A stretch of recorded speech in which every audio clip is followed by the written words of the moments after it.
A Day in the Country, Anton Chekhov, between 8 and 9 o'clock in the morning. A dark, leaden-colored mass is creeping over the sky towards the sun. Red zigzags of lightning gleam here and there across it. There's a sound of faraway rumbling. A warm wind frolics over the grass, bends the trees, and stirs up the dust. In a minute, there will be a spurt of May rain, and a real storm will begin. Fiocla, a little beggar girl of 6, is running through the village looking for Terenti the cobbler. The white-haired, barefoot child is pale. Her eyes are wide open, her lips are trembling. "Uncle, where is Terenti?" she asks everyone she meets. No one answers. They are all preoccupied with the approaching storm and take refuge in their huts. At last she meets a Silanti Silic, the sacristan, Terenti's bosom friend. He is coming along, staggering from the wind. "Uncle, where's Terenti?" "At the kitchen gardens," answers Silanti. The beggar girl runs behind the huts to the kitchen gardens and there finds Terenti. The tall old man with a thin, pock-marked face, very long legs, and bare feet, dressed in a woman's tattered jacket, is standing near the vegetable plots, looking with drowsy, drunken eyes at the dark storm cloud. On his long, crane-like legs he sways in the wind like a starling coat.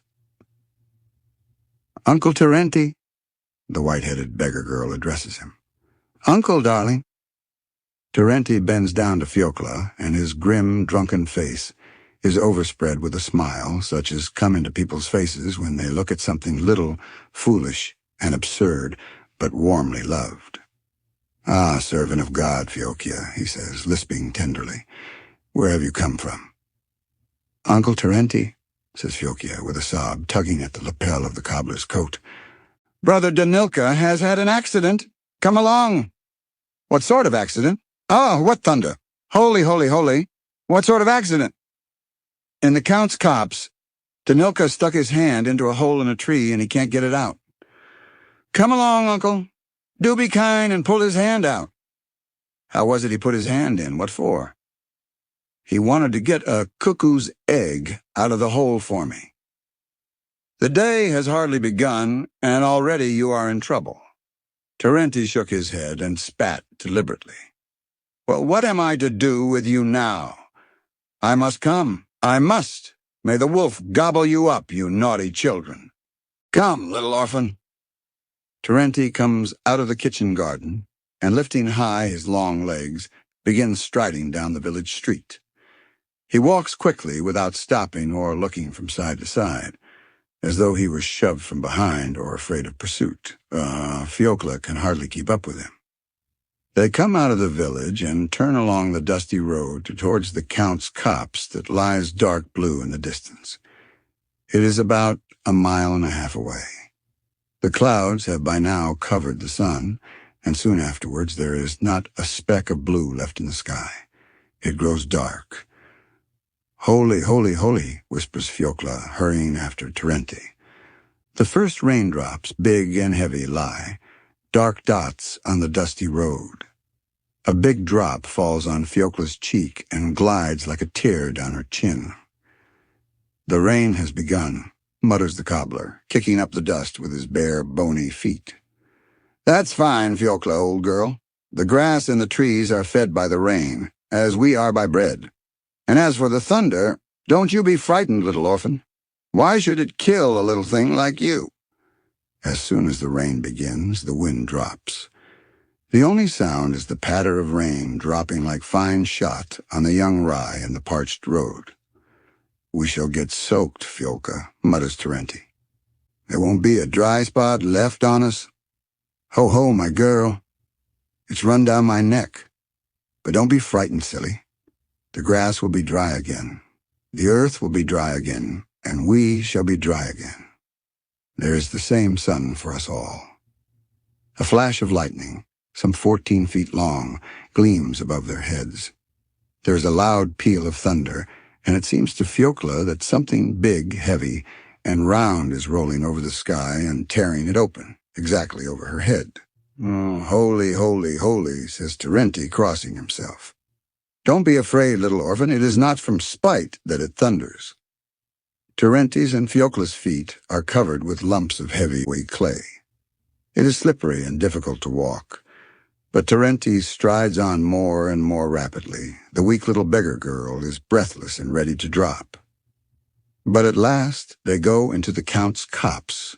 The washed trees, stirred by a gust of wind, drop a perfect waterfall upon them. Terenti stumbles over stumps and begins to slacken his pace. "Whereabouts is Danilka?" he asks. "Lead me to him." Fiocla leads him into a thicket, and after going a quarter of a mile, points to Danilka. Her brother, a little fellow of 8, with hair as red as ochre and a pale, sickly face, stands leaning against a tree and with his head on one side, looking sideways at the sky. In one hand he holds his shabby old cap. The other is hidden in an old lime tree. The boy is gazing at the stormy sky and apparently not thinking of his trouble. Hearing footsteps and seeing the cobbler, he gives a sickly smile and says, "A terrible lot of thunder, Terenti. I've never heard so much thunder in all my life. And where is your hand?" "In the hole. Pull it out, please, Terenti." The wood had broken at the edge of the hole and jammed Danilka's hand. He could push it farther in, but could not pull it out. Terenti snaps off the broken piece, and the boy's hand, red and crushed, is released. "It's terrible how it's thundering," the boy says again, rubbing his hand. "What makes it thunder, Terenti?" "One cloud runs against the other," answers the cobbler. The party come out of the copse and walk along the edge of it towards the darkened road. The thunder gradually abates, and its rumbling is heard far away beyond the village. "The ducks flew by here the other day, Terenti," says Danilka, still rubbing his hand. "They must be nesting in the Nelia Zaimishcha marshes. Fiolka, would you like me to show you a nightingale's nest?" "Don't touch it. You might disturb them," says Terenti, wringing the water out of his cap. The nightingale is a singing bird, without sin. He has had a voice given him in his throat, to praise God and gladden the heart of man. It's a sin to disturb him. "What about the sparrow?" "The sparrow doesn't matter. He's a bad, spiteful bird. He's like a pickpocket in his ways. He doesn't like man to be happy. When Christ was crucified, it was the sparrow brought nails to the Jews and called alive and alive." A bright patch of blue appears in the sky. "Look," says Terenti. "An ant heap burst open by the rain. They've been flooded, the rogues." They bend over the ant heap. The downpour has damaged it. The insects are scurrying to and fro in the mud, agitated, and busily trying to carry away their drowned companions. "You needn't be in such a taking. You won't die of it," says Terenti, grinning. "As soon as the sun warms you, you'll come to your senses again. It's a lesson to you, you stupids. You won't settle on low ground another time." They go on. "And here are some bees," cries Danilka, pointing to the branch of a young oak tree. The drenched and chilled bees are huddled together on the branch. There are so many of them that neither bark nor leaf can be seen. Many of them are settled on one another.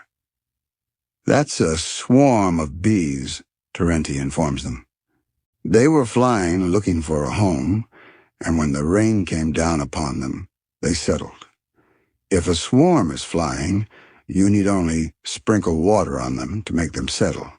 Now if, say, you wanted to take the swarm, you would bend the branch with them into a sack and shake it, and they all fall in."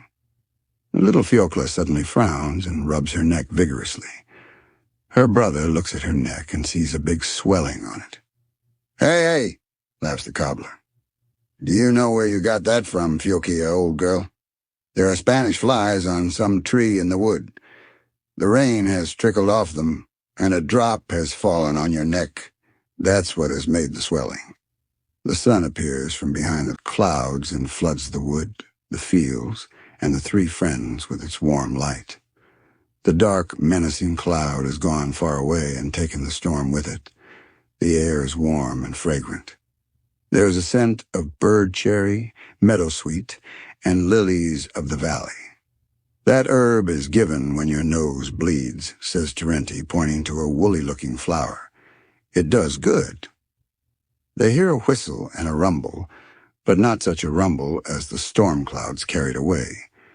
A goods train races by before the eyes of Terenti, Danilka, and Fiokla. The engine, panting and puffing out black smoke, drags more than 20 vans after it. Its power is tremendous.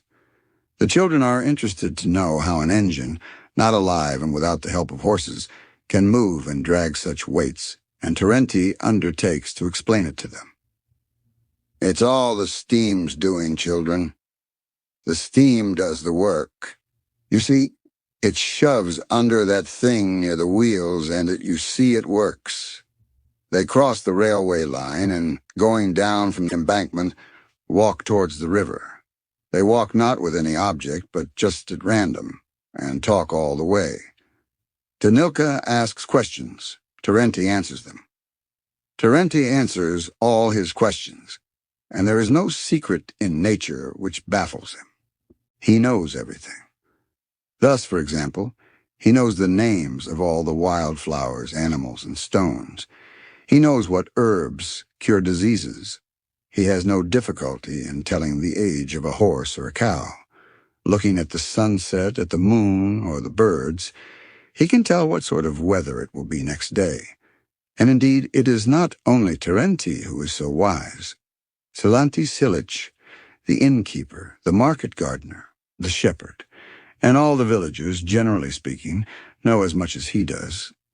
These people have learned not from books, but in the fields, in the wood, on the river bank. Their teachers have been the birds themselves when they sang to them, the sun when it left a glow of crimson behind it at setting, the very trees and milled herbs. Danilka looks at Terenti and greedily drinks in every word. In spring, before one is weary of the warmth and the monotonous green of the fields, when everything is fresh and full of fragrance, who would not want to hear about the golden may-beetles, about the cranes, about the gurgling streams and the corn mounting into ear? The two of them, the cobbler and the orphan, walk about the fields, talk unceasingly, and are not weary.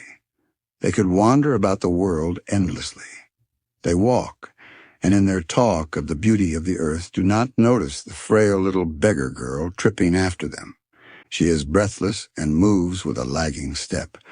There are tears in her eyes. She would be glad to stop these inexhaustible wanderers, but to whom and where can she go? She has no home or people of her own. Whether she likes it or not, she must walk and listen to their talk. Towards midday, all three sit down on the river bank. Danilka takes out of his bag a piece of bread, soaked and reduced to a mash, and they begin to eat.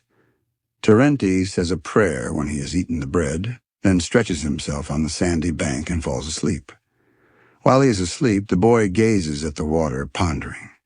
He has many different things to think of. He has just seen the storm, the bees, the ants, the train. Now, before his eyes, fishes are whisking about.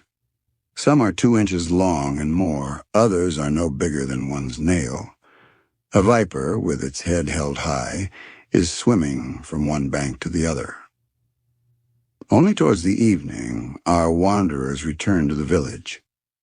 The children go for the night to a deserted barn where the corn of the commune used to be kept, while Terenti, leaving them, goes to the tavern. The children lie huddled together on the straw, dozing. The boy does not sleep. He gazes into the darkness, and it seems to him that he is seeing all that he has seen in the day. The storm clouds, the bright sunshine, the birds, the fish, lanky Terenti. The number of his impressions, together with exhaustion and hunger, are too much for him. He is as hot as though he were on fire and tosses from side to side. He longs to tell someone all that is haunting him now in the darkness and agitating his soul. But there is no one to tell. Fiocla is too little and could not understand. "I'll tell Terenti tomorrow," thinks the boy. The children fall asleep thinking of the homeless cobbler, and in the night, Terenti comes to them, makes the sign of the cross over them, and puts bread under their heads, and no one sees his love.